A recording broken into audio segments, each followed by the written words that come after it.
皆さんこんにちは、まなみです。今回は2024年のベストスキンケアとベストコスメをご紹介していきます。で、今鼻が詰まっていて声が聞き取りづらいかもしれないんですけどご了承ください。ということで早速スキンケアからご紹介していきますが、ファンデーションをご紹介している時とかに肌をアップでお見せして毛穴とかニキビがかなり近くで見えると思うので苦手な方はご注意ください。ということで早速ご紹介していきます。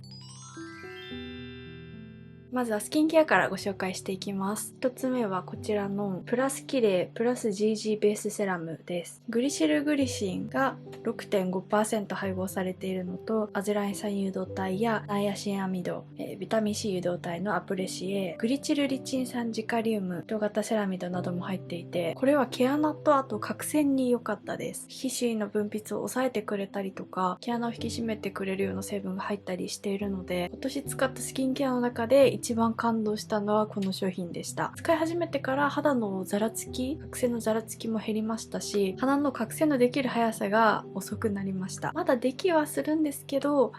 使った方が全然肌の調子がいいので、これぜひ肌のザラつきとか皮脂に悩んでいる方は試していただけたらなって思います。今洗顔後何も塗っていない肌なので塗っていきたいと思います。夏は全顔に塗っていたんですが、冬でこの辺りとかの乾燥が気になるようになったので、毛穴が気になる部分を重点的に最近は塗っています。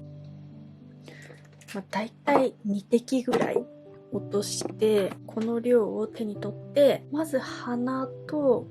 あとこの辺りもニキビができやすいので、あと顎は今治りかけなんですけど、ニキビがここもできやすいので塗って、あとは眉間ですねと、あとこの頬の内側の部分も皮脂が出やすいのでメインで塗って、であと残ったものを周りにパッティングする形で最近は使っています。液体はサラサラで、匂いも原料の匂い以外はしないんですけど、塗るとちょっとペタッとする感じはあります。でもすぐ消えるので、これは本当に大好きです。で、最近2週間ぐらい使っていて、肌の調子はいいなって感じているんですけど、まだ各々の効果がそこまで分かっていないので、おすすめするべきか迷ったんですけど、肌の調子はいいので、ご紹介しておきます。こちらが BMαV ローションプラス GF です。今ご紹介しているスキンケアは全てグリセリンフリーで、エタノールも入っていないものを使っています。いろいろここに書いてあるんですけど、ビタミン C 誘導体とかフラーレン、セラミドなどが入っていて、こういう液はサラサラなんですけど透明で、肌にのせるともちっとする感じの化粧水です。でこれが匂いがあって、なんかイソフラボン系の製品の香りだと思うんですけど、いい匂いではないです。とりあえずこれを塗っていきます。これは結構しっとりしてくれるんですね。冬で乾燥を感じるので、これで皮脂を抑えて、その後これで保湿をするとちょうどいいもっちりとした肌になってくれるので、最近気に入って使っています。ちょっとペタッとするんですけど、白ニキビができたりとかはないんですよ。なのでとても良くて、今持ってきたんですけど、鼻の黒ずみにはこれが良かったです。やっぱり私は角栓が詰まりやすいので、特に鼻なんですけど、だんだん角栓が酸化して黒くなってしまうんですね。その時にこのグーダルの AHA、BHA10% リキッドを使ったらすごい良くなったんですよ。本当はこれはコットンにつけて拭き取るのがおすすめの方法で、しかも週2、3回って書いてあるんですけど、私は手に取ってから普通に塗る感じで使っていたんですね。ちゃんと説明を読まずに使っていたからなんですけど、その方法が一番鼻の黒ずみに効きました。多分毎日使ったら刺激が強いんだと思いますが、私の鼻だったら大丈夫だったんですね。なのでコットンで拭くよりもやっぱり普通につけた方が良かったので、おすすめはできませんが、試したい方は自己責任でやらない方がいいと思いますが、チャレンジャーな方は試してみてください。メイクが完成しているんですけど、スキンケアでおすすめしたい商品をあと2つご紹介し忘れていたのでお見せします。これアテニアのスキンクリアクレンズオイル。今持ってるのは無香タイプです。こんな感じでリピートしていて、また買う予定なんですけど、無香タイプとかアロマタイプがあって、最近確かローズの香りが発売されていたんですけど、かなり好きで使っています。何が好きかっていうと、このオイルの厚みなんですけど、さらっとしてるのも好きなんですが、これは厚みがあるので肌にのせた時に手で直にこすらなくていい感じが肌に優しいなと思って使っていて、あと角栓もしっかり取れるので汚れをしっかり落としてくれるっていうことでリピートしています。で、初めて使う方はアフィリエイトのリンクから購入していただくとちょっと安くなるのと、あとサンプルのローションがついてくるので、もしよろしければ概要欄の方からチェックしていただけたら嬉しいんですが、プチプラですし使い心地も良くてリピートしています。なんかもっといろいろコスメとかスキンケアとか挑戦しないといけないんですけど、もともと気に入ったのを見つけたらリピートしたいタイプで、ご飯屋さんとかに行っても挑戦せず同じもの、好きなものを頼むタイプなんですけど、とりあえずもうなくなったらもう1本買おうかなと思っています。なくなったのをお見せしているの申し訳ないんですけど、チフレ洗顔フォームしっとりタイプ無香料無着色です。これしっとりって書いてある通り落としすぎない感じが好きでリピートしました。今使っているものはお風呂場にあるんですけど、汚れはちゃんと落としてくれるのでちょうどいい洗浄力で気に入ってリピートしています。これも新しい洗顔料に挑戦しないとなーなんて思いながらリピートした商品です。しかもこれすごい安くてプチプラで肌負担もなくて乾燥しなくて泡もしっかりとした泡になるので、気になった方はぜひ試してみてください。次は下地ですね。おすすめしたいのは2つあって、この2つなんですけど、クレドポーボーテのボワールルミヌ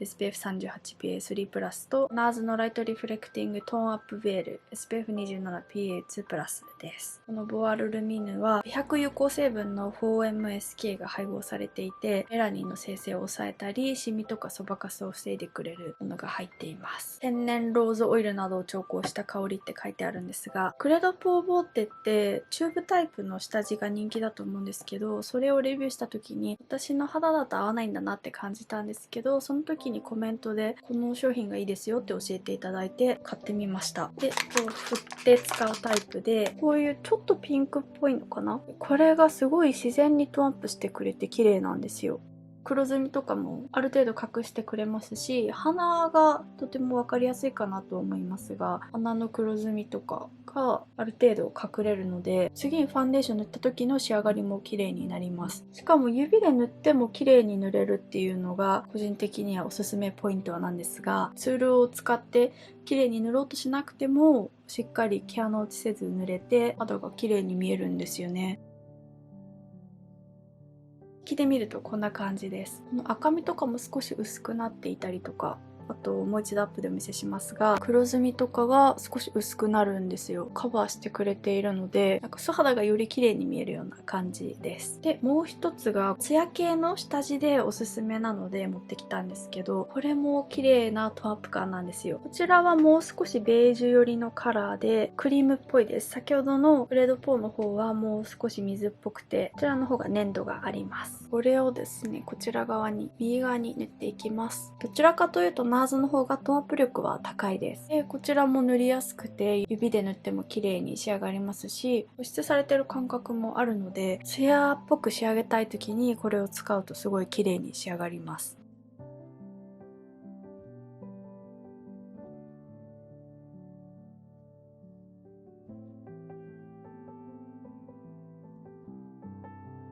左右で比べるとこのような感じです。カバー力はこちらの方が若干高くて赤みを隠せているかなっていう感じです。はい、ということで下地のおすすめをご紹介しました。一旦下地を落としたんですけど、これをご紹介していないなと思って持ってきました。スキン104のヒアルシカウォーターフィットサンセラムです。SPF50 プラス PA4 プラスです。これはもう私の動画をいつもご覧いただいている方にはおなじみの商品だと思います。白い日焼け止めで肌に塗るとほんの少しだけ明るくなりますが、全然トーンアップとかそういう感じではないので、白浮きとかを気にせずに塗ることができます。これはベタつかないのが好きで、季節を問わず春夏秋冬と使っていて、アップでお見せするとこんな感じです。すごい塗りやすいんですよね。しかも匂いもないので、香料とかが苦手な方でも使いやすいと思います。角栓がひどいなっていう日でもそういうのを拾わずに塗れますし、しかもファンデーションも私の場合は塗りやすくなるので、たくさんリピートしている商品です。で、保湿されて、でもベタベタにならないので、大好きな日焼け止めです。で、ファンデーションに移っていきたいんですが、良かった商品が結構多くて、全部持ってきたんですけど、特徴を簡単にお伝えしていこうと思います。まずこちらのリリベスのパーフェクトフィッティングフルカバレッジミニクッションで、これはミニサイズです。SPF50 プラス PS3 プラスなんですが、これはカバー力はそこまで高くないんですけど、密着力がとても高くて崩れにくいですし、カバー力がそんなに高くないがゆえにマスク崩れもしにくいなって感じたファンデーションです。バニラコよりはカバー力低いけど持続力が同じくらいいいなと感じた商品です。2つ目はこちら、これ夏におすすめなんですけど、メイベリンスーパーステイルミマットリキッドファンデーション、日焼け防止効果ってありましたっけ。ここに書いておきますね。これを薄く密着してくれて、カバー力は低いんですけどナチュラルに綺麗に見せてくれる感じです。テカりにくいなって感じたので、さらっとしていて軽めのものをお探しの方はこちらおすすめです。ただエタノールが成分表の上の方に表示されているので、肌が弱い方は気をつけた方がいいかもしれません。でこのシピシピのフィットスキンクッション SPF50 プラス PS3 プラスはカバー力が本当に高いんですね。しかも崩れにくかったっていう記憶があるので、とにかくカバー力が欲しいっていう方におすすめです。ただ私の肌だと角栓が詰まってしまうなって感じたので、デイリーには使えないなって思ったんですけど、普段角栓が詰まることあまりないっていう方にはおすすめできるかなと思います。とこちらがボビー・ブラウンのウェイトレススキンファンデーション SPF15PA2 プラスで、これ酸化塩フリーなんですよ。なので鼻周りとかはテカりやすいんですけど、顔面全体テカテカになるっていう感じではないので、しかもカバー力は低いので肌負担が少なくて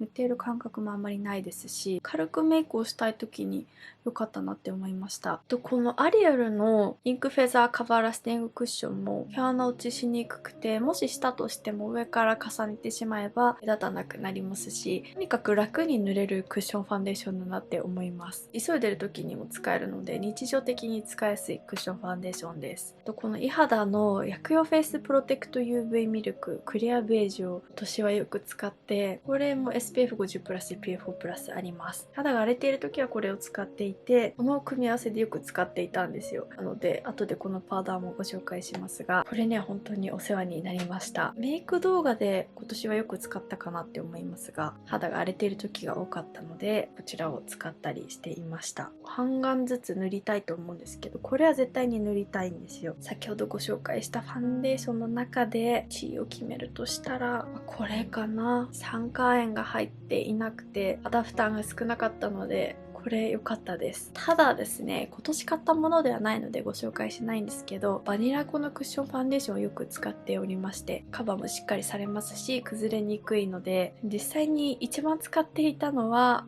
バニラコのファンデーションかもしれません。とりあえず今回のベスコスとしてはこちらをご紹介していきます。まずボビー・ブラウンから塗っていきます。これはこのピカソのスパチュラで取ってでスポンジで広げていきます。これも香料が入っていていい香りがします。こんな感じで濡らしたスポンジで広げていきます。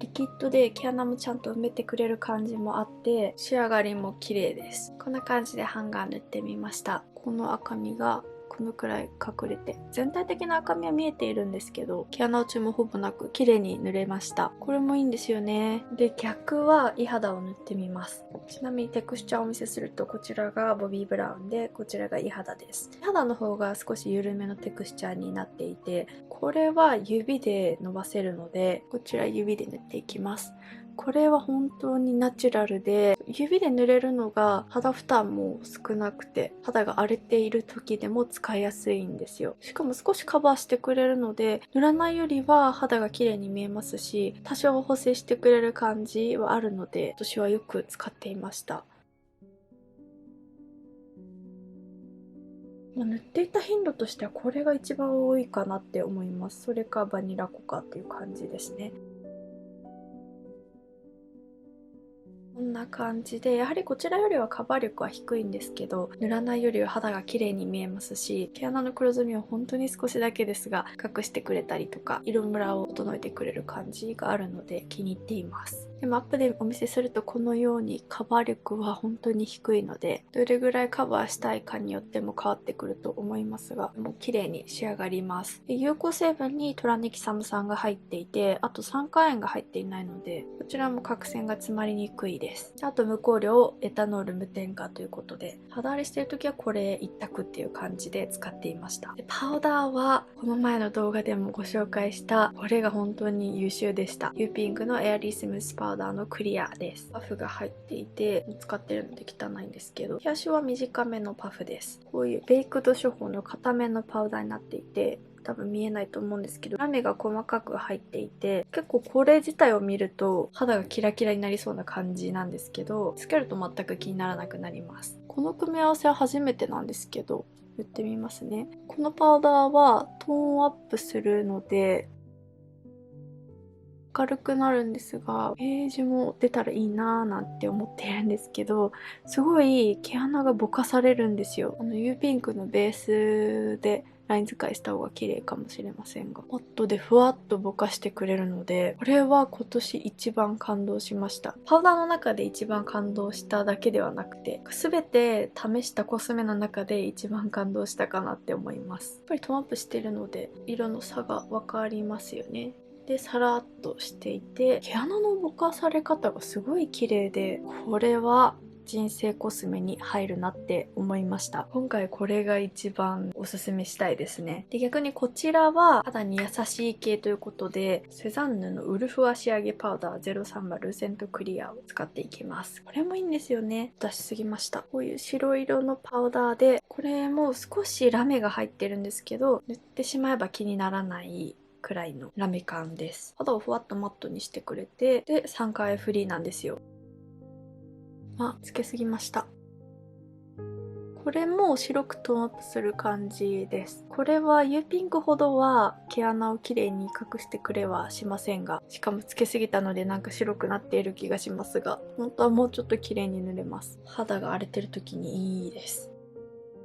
ただ酸化塩フリーなので皮脂を吸着してくれる感じはそんなに高くなくて、つけたてはマットでふわっとするんですけど乾燥しなくていいんですが、時間が経つとテカってきます。なのでお直しは必須っていう感じなんですが、肌が荒れやすい方におすすめのパウダーです。次はアイシャドウをおすすめしたいので眉毛を描いていきます。はい、眉毛を描いてきました。次はアイシャドウです。で私アイシャドウでなんか気に入らないものがないというか、粉質が本当に悪いとかじゃない限り、いろんな色を使ってメイクをするのが好きなので、全て気に入ってしまうんですけど、パパッとお見せしていきますね。イヴ・サンローランのクチュールミニクラッチ500番。かなりキラキラで、私の好きなピンクとか赤系なので、特に今年前半使いました。こんな4色が揃っていて、私は結構赤系の濃い色を使うと目がはっきりして動画映えするなっていうのは前から思っていたので、この色を買ったんですけど、本当に買って正解でした。しかもキラキラになるので、この上の2色のラメシャドウはオフィス用ではないなっていう気がしますが、お出かけの時とかにおすすめのパレットです。このルミルの02番もピンクとかパープル系の色が揃っていて可愛いのと、あとこのルリディアンのシャドウもパープルがすごい綺麗で、パープルのお洋服を着る時にこれを使うとすごい可愛いんですよ。しかもマットが多くてブレンディングしやすいので、そんなに派手になりすぎず使うことができます。あとこのデイジークのブラウンのシャドウはベーシックに使いやすかったんですよね。黄身が入っているようなブラウン系のシャドウなんですけど、どのアイシャドウを使おうかなって迷った時はこれを使ってしまえば無難にブラウンメイクができるので、これもよく使いました。あと厳密に言うと買ったのは去年なんですけど、今年動画でご紹介したのでお見せします。フラワーノーズのスワンバレーシリーズアイシャドウパレット03番のピンクスワンです。これはここのラメが本当に綺麗で、見てください、こんなキラキラなんですよ。特にこの下のラメが好きなんですけど、シルバーのラメがキラッと光ってくれるような目元が華やかになるアイシャドウなので、これは使う時にテンションがかなり上がります。色味はブルベ系のピンクなので、こういう洋服の時とかに合わせるのにぴったりです。でもコーラルっぽいカラーもあります。で、これは今年買ったものではないんですけど、最近よく使っているのでお見せします。ディオールのサンククルールクチュールのルージュトラファルガーです。これリニューアルする前のものなので、去年買ったのかなだと思いますが、このパープル系の色を二重幅に塗って、この赤色をアイラインみたいに使うと、すごい目元が締まって綺麗なんですよね。こんな色で結構派手に見えるじゃないですか。派手なんですけど、この上のラメを重ねると色がマイルドになるんですね。装置だとあまり見えないかな。こんなラメなんですけど、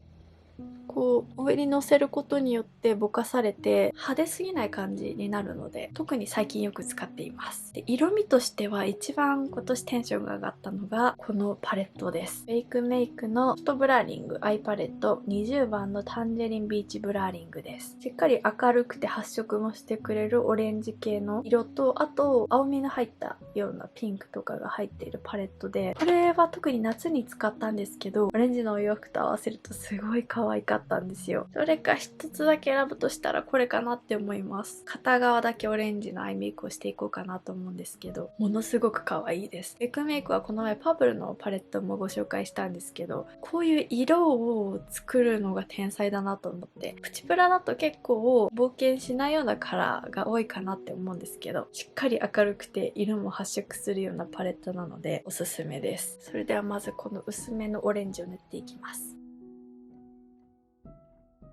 見てください。こんなにしっかり発色するんですよ。この色を使ったり、この色を使ったりなんですが、今日はこれを使います。二重幅に塗って、このラメを塗ります。これが意外とパレットで見ると色は濃いんですけど、自然なんですよね。ラメが乗る感じなので、それもすごい使いやすいポイントです。これでラメまで発色がしっかりしていたら塗りすぎ感が出やすいかなと思うんですけど、ちゃんと考えられてるんだなって思うような発色です。遠目で見てもしっかり発色しているじゃないですか。これが私は良くて、とってもおすすめなパレットです。このパレットを使ったメイクも動画を出しているので、ぜひご覧ください。カードか概要欄に載せておきます。この色を下まぶたに塗ります。涙袋ですね。ちなみにピンク系の色はこんな感じで青みがあったりして可愛いんですよね。なのでこのパレットでピンクとオレンジのメイクを楽しめるのでコスパがいいと思います。もう片側はこちらを使っていこうかなと思います。ちょっと今チップの色が混ざっていたので落として指で取ってから塗っていきます。色を塗ってこの濃い赤を二重幅に塗ります。その上にこの右上のラメを重ねていって、最後にこの一番色が明るいラメで境目をぼかす感じで塗っています。なのでかなりキラキラになるんですけど、私はラメが大好きなのでこの塗り方がかなり好みです。目尻にも塗っておきます。あとこのラメを涙袋にも塗ります。ラメは結構広がりやすいんですが、全然気にならないほど可愛いです。暗いかなって思うので、携帯のライトで照らすとこんな感じです。どうしましょう。もうちょっと暗い方がいいかな。こんな感じで。やっぱりこういう色を塗っているとメイクが締まる感じがするというか、赤色は結構自分に合うカラーかなって思っています。で、マスカラですね。これも推したいんですけど、キングダムのタバカンカールマスカラです。私が持っているのはナチュラルブラウンというカラーで、結構使っていて乾いてきてしまったので、最近新しいのを購入したんですけど、こういうカラーで線は入っていません。コームタイプになっていて、まずこの下でマスカラを塗ってから、この上でタバカンを作るっていうマスカラです。タバカンは作りやすいかと言われるとそうでもないので、ピンセットでこう束を作っていく方が綺麗に仕上がります。ただ私が推したいのはそこではなくてですね、カールキープ力なんですけど、ちょっと新しいのを買っているので、ちょうど説明が書いてあって分かりやすいかなと思って読みますと、水に強いウォータープルーフで、かける皮脂に強いスマッチプルーフになっています。私は目の下にかなりマスカラがつきやすいタイプで、パンダになりやすいんですけど、ここにパウダーをしっかりのせることと、あとこういうマスカラを使うことで回避しています。こういう感じでなんかすごい塗りやすいとかは正直ないかなって思うんですけど、しっかりまつげもコーティングしてくれる感じで塗れますし、とにかくカールキープ力が高いので、最近はこれしか使っていません。こんな感じになります。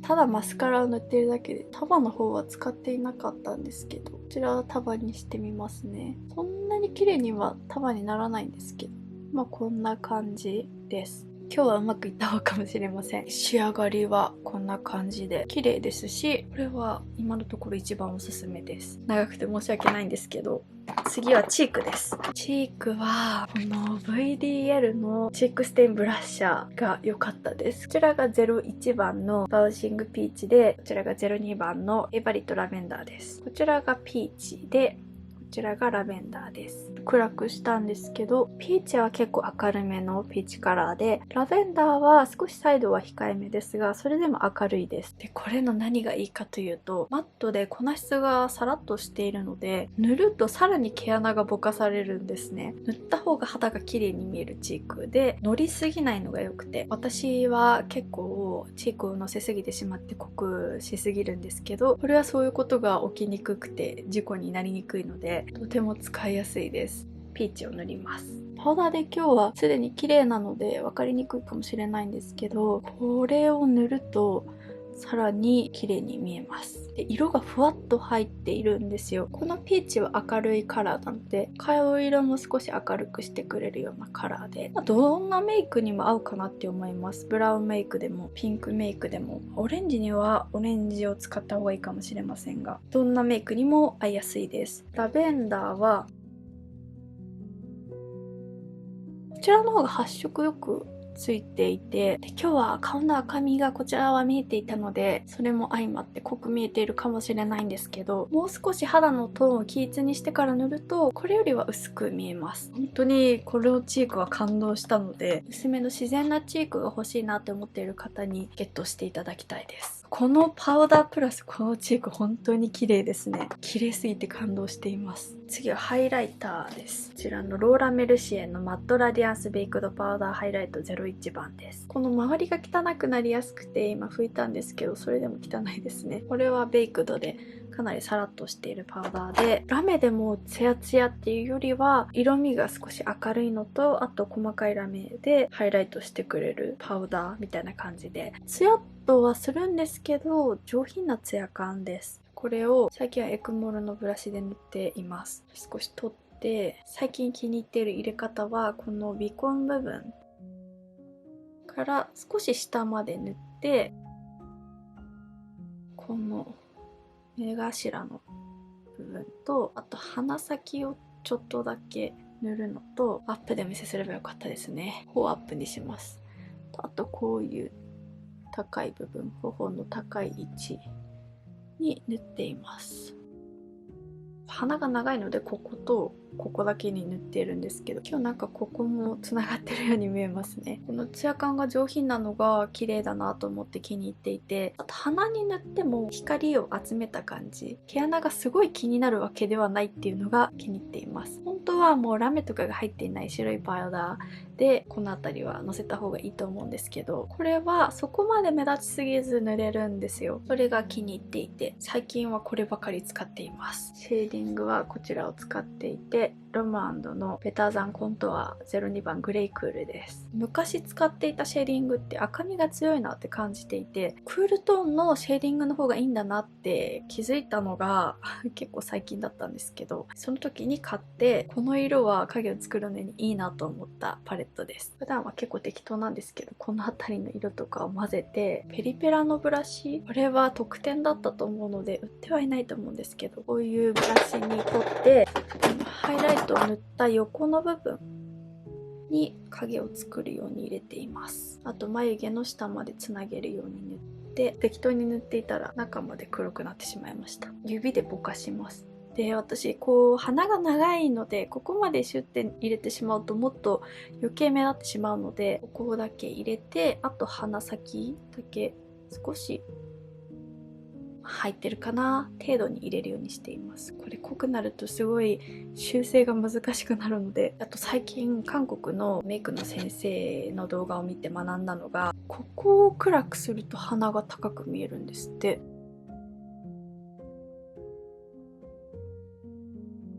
遠くから見ると高くなってるかもって思いましたが、近くで見ると鼻が広がって見えますかね。こんな感じで鼻をシェーディングしています。本当に鼻が低くて大きめで、しかも長いので、このハイライトとかシェーディングを入れ始めてから高さが少し出ているように見えて、少しだけシュッとした鼻に見えるので、この組み合わせ気に入っています。あとはリップですね。私チフレって去年紹介していないですよね。いつ購入した商品なのかわからなくて、多分今年買ったものなのでご紹介します。チフレの口紅の256番ローズ系パールです。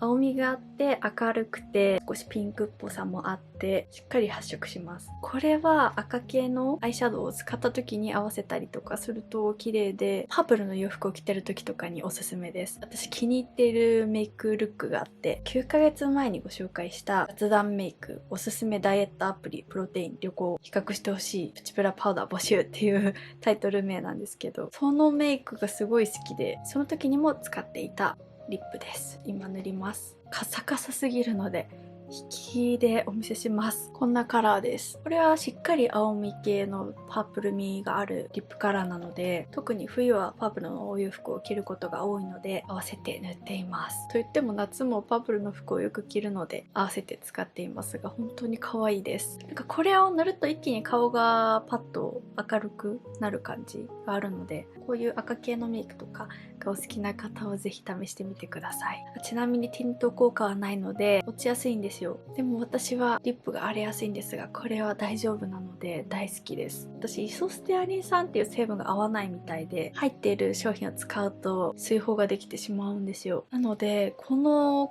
チフレの口紅は全然荒れなくて使いやすいので、いろんなカラーを集めています。あとですね、すごい合うリップを見つけると嬉しくなってしまって大量買いするんですね。こちらなんですけど、ペリペラのインクグラスティングリップグロスです。特に好きな色をご紹介したいと思います。ちなみにイソステアリン酸が入っている色は変えていないので、本当は可愛いなと思った色があったんですけど買えなかったものもありますが、手持ちの中だとこの色が好きです。こちらが05番で、こちらが14番です。この05番は以前ご紹介した時にちなみに今のようにビヨンと出てくるので、取り出す時は気をつけてください。すっぴんの時に塗っていても合っていますねってコメントをいただいたカラーで、まず手にのせます。こんな色なんですけど、これもパープル味があってブルベカラーです。ですごい匂いは甘いシロップ系の香りがします。14番はこんな明るいカラーで、赤みも少し感じるようなピンクかな。私パーソナルカラーがブライトスプリングとブライトサマーなので、こういう明るい系が好きなんですよ。とても可愛いカラーです。ということで5番から塗っていきます。ちょっと白っぽさ、なんか白濁している感じがあるようなパープル系のカラーで、これもやっぱりパープルのお洋服と合いますね。最近こういうカラーが好みなので偏ってしまっていますが、すごい唇もプルンと見せてくれますし、保湿力もあって、これもすぐ落ちてしまいますが荒れないので好きです。で、私はこの甘い匂いが好きなので全然大丈夫なんですけど、塗った後も結構香ってくるので、匂いに敏感な方はやめておいた方がいいかもしれません。とりあえずこれが5番で、これが14番です。うさぎっぽいカラーっていうのかな、ピンクの明るめのカラーで、これはこの服に合う気がします。すごく可愛らしい女の子が使っていそうな明るい可愛いピンクなので、冬はこのカラーおすすめです。春もいいと思いますが、気になった方ぜひ試してみてください。重ためのムチッとするグロスです。これで以上だと思います。ちょっと忘れているものもあるかもしれないんですけど、こんな感じです。そうだ、あと1個おすすめしたいものがあったんですけど、ちょっと画像にしますね。こちらです。これは巻き爪矯正器で、記憶形状型のメタルを使っていて、すごい硬いので、これ足の爪につけると巻き爪が良くなるんですよ。ピラティスを始めてから足の親指に力を入れることが多くなったので、毎回終わると痛くて産んでしまったりしていたんですね。で、病院に行かないとダメかなと思っていたんですけど、これを見つけて、まず試してみようと思って買って使ったらとても良かったです。もちろん海が出ているくらい痛みがあったりとかしたら骨が溶けたりとかしちゃうんですよね。なので病院に行った方がいいと思うんですけど、それの一歩手前ぐらいの方にはおすすめしたいなって思います。すごい目に見えて良くなりました。という感じでおすすめの商品をご紹介していきましたが、気になった商品はございましたか？今回は2024年のベストスキンケアとベストコスメでしたが、また人生コスメを本当に撮影が遅くなって申し訳ございませんが、撮影するので1月中にアップしますね。はい。ということで皆様今年も1年ありがとうございました。11月に祖母が亡くなって喪中なので新年のご挨拶ができませんが、来年もよろしくお願いいたします。それではまた次の動画でお会いしましょう。バイバイ。